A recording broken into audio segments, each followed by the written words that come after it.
ça, la deuxième partie, Cannes Maroc 2025, dans le nid des aigles, on a Samata Segou, Ubika do Maroc, des Karamoran ni Staffou, Koni, Chaman Sira Igaba.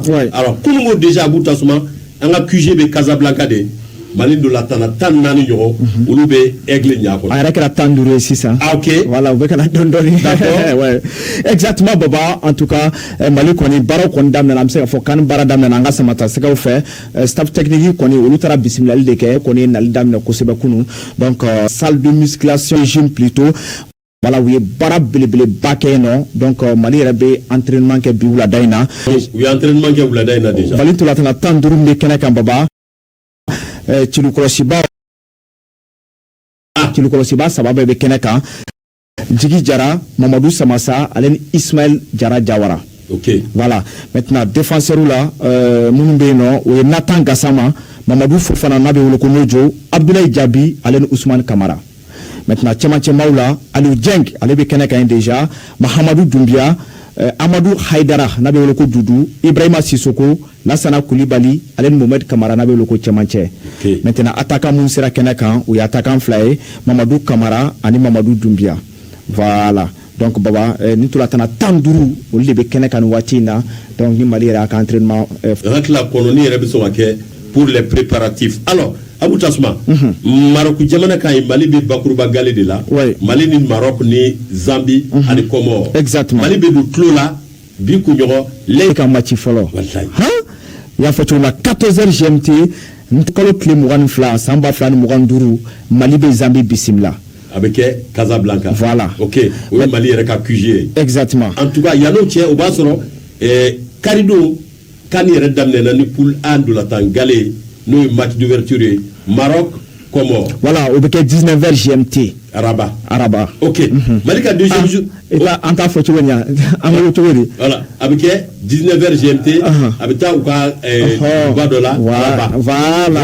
Kala gamo la kamera Araba. Alors, Malika les flammes à Abou Tasman, oui, le 26 décembre. Exactement. Match bec Rabat. Nous Maroc Dougou Balebelere. Odo, donc ola mi ekula bemba be Mali bisimila Maroc Mali baba ni kanin tula tam belebele doye match choku ram tarami kafu fe Bakourouba kono tula tana match wolonvla do ni am match choku belebele folo ere Maroc Mali abeta.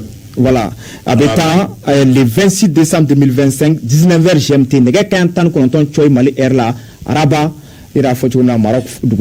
Alors, Malika, troisième et dernière journée de poule. On est moitié flat de Bekenyon fait poule A kono. Hakla, Mali ni Comores benyon soro, Zambie, allez ni Maroc benyon soro. Voilà, un match au Beke, Casablanca à Boutasma. Exactement, Casablanca, au décembre, quand le Clémouran Konontoin, on tout l'attend à Comores, allez Mali Bissimla. Voilà, on tout l'attend Beke 19h GMT. Watikile Zambie Maroc obike Rabat. Voilà. Donc baba ne jatime kanga Bakourouba kono tout la temps là en tout la temps fla beke 19h ou deuxième journée Maroc Mali Comores Mali maintenant en première journée tout la temps beke 14h Mali air là Mali Zambie. OK. Voilà. Alors on va faire bonne chance aux aigles du Mali et Abou Tasma kan koni Maliba TV infarabe la bena ambeka ko laban to nyini ka kasa ukuru kase Maroc jamana ka hatla barababe ambulo ka kene non barababe voilà donc baba en tout cas kanin kondo déjà jamana domba en tableau do ba barake chugo do wa akobe chugo mina na fam bala jamana dombo do mi kan Cameroun temeni ko fa en 2021 atana 2022 là kan Côte d'Ivoire 2023 temeni ko fa atana 2024 konna la baba ani ni kanimi na toflay en tout cas ni ala sonama baba ni fema fara anga bara tuga kan foite bola o kani flamin ko ntemena je pense que bara min kero ko na la maldon o taru jimisra fo wa apprécier